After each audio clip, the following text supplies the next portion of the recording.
या अन्य किसी प्रवेश परीक्षा की तैयारी के लिए बहुत ही महत्वपूर्ण सेशन है। तो आइए साथियों चलते हैं आज के पहले प्रश्न के साथ। तो आज का पहला प्रश्न है, इसमें लिखेंगे, सबसे पहले हम लिखेंगे हल, और हल लिखने के बाद इस प्रश्न को करेंगे हल। सबसे पहले कह रहा है कि एक लैंप में 12 लीटर तेल 1 घंटे में जल जाता है। 12 लीटर तेल 1 घंटे में जल जाता है। यदि लैंप एक दिन में 4 घंटे जलाया जाए तो बताओ एक साधारण वर्ष में कितना तेल खर्च होगा। तो साथियों इस प्रश्न को शानदार तरीके से हल करेंगे और आशा करेंगे ये प्रश्न आपके लिए लाभकारी। सबसे पहले क्या दिया, एक लैंप में 12 लीटर तेल 1 घंटे में जलता है। ठीक है, तो 1 घंटे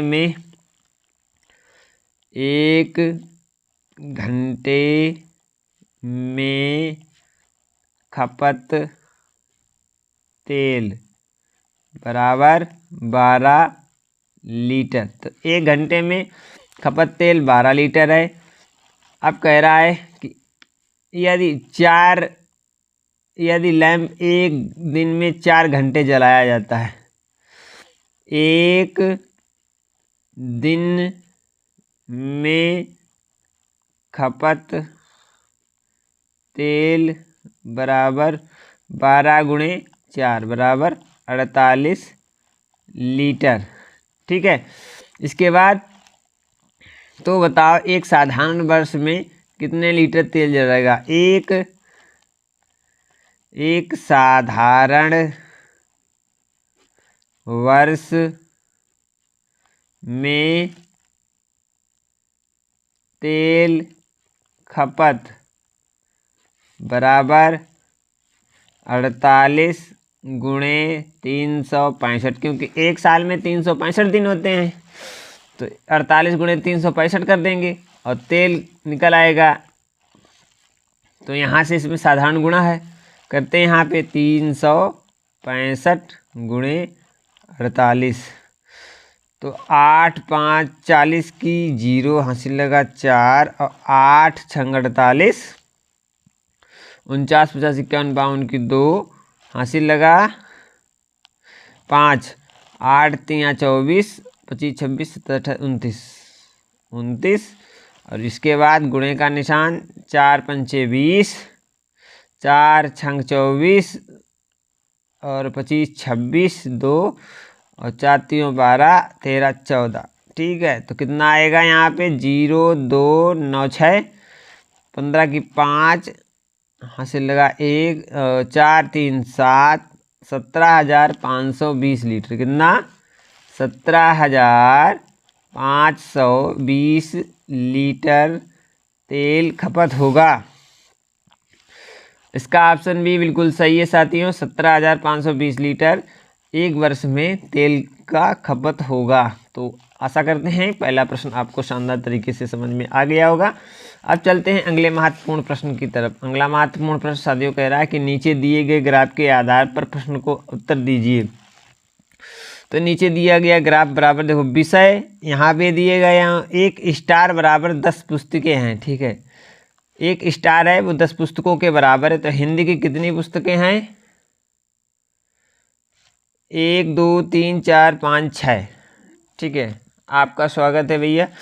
तो हिंदी में कितनी किताबें, 1 2 3 4 5 6, 6 मतलब 60 है। संस्कृत में 1 2 3 मतलब 30 है। अंग्रेजी में 1 2 3 4 40 हैं। गणित में 1 2 20 हैं। और इतिहास में 1 2 3 4 5 6 7 8 9 10 मतलब 100 हैं।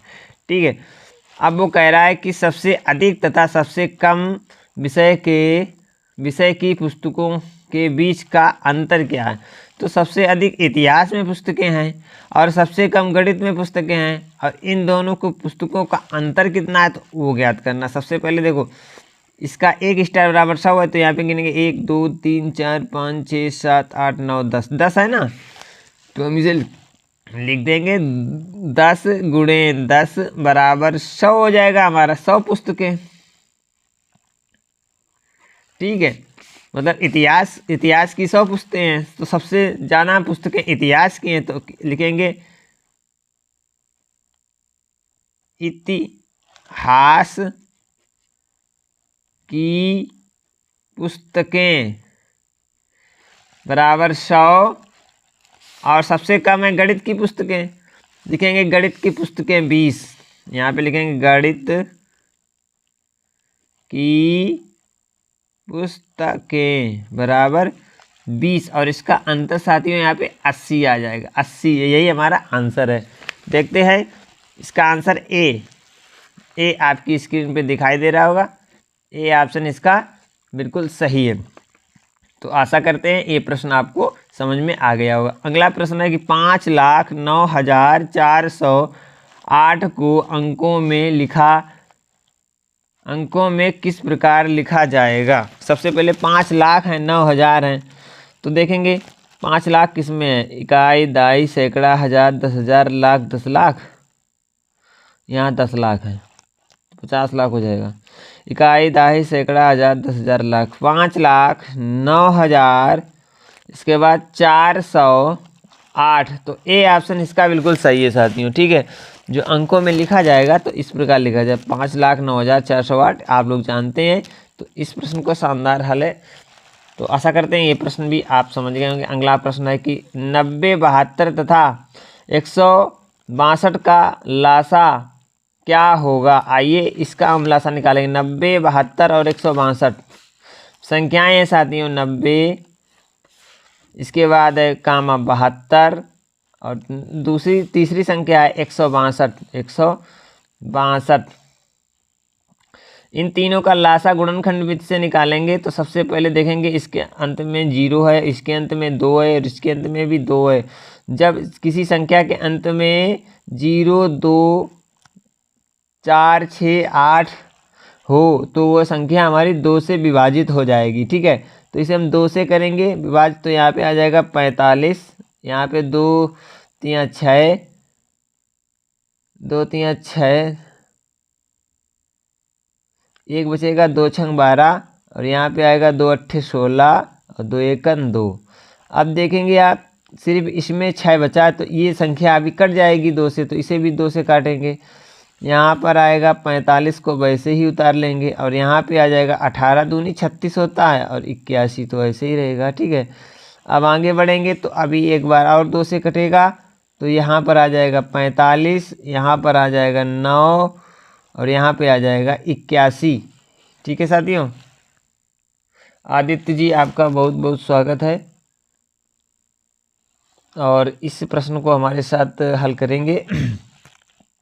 इसे देखेंगे हम, इसे काटेंगे। देखो आप ये 3 से कर सकता है, तो अब ये हमारा हो जाएगा 15 3 45।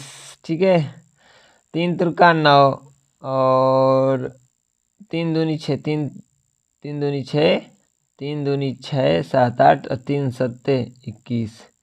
3 से ये हो गया विभाजित।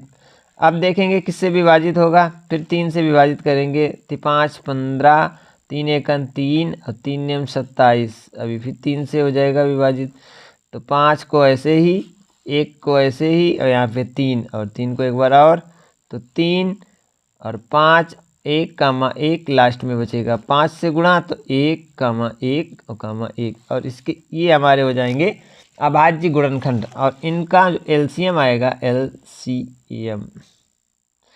एलसीएम इक्वल टू आ जाएगा साथियों 2 गुणे 2 गुणे 2 गुणे 3 गुणे 3 गुणे 3, 4 बार 3 है और गुणे 3 अभी 4 बार हो गया और 1 5।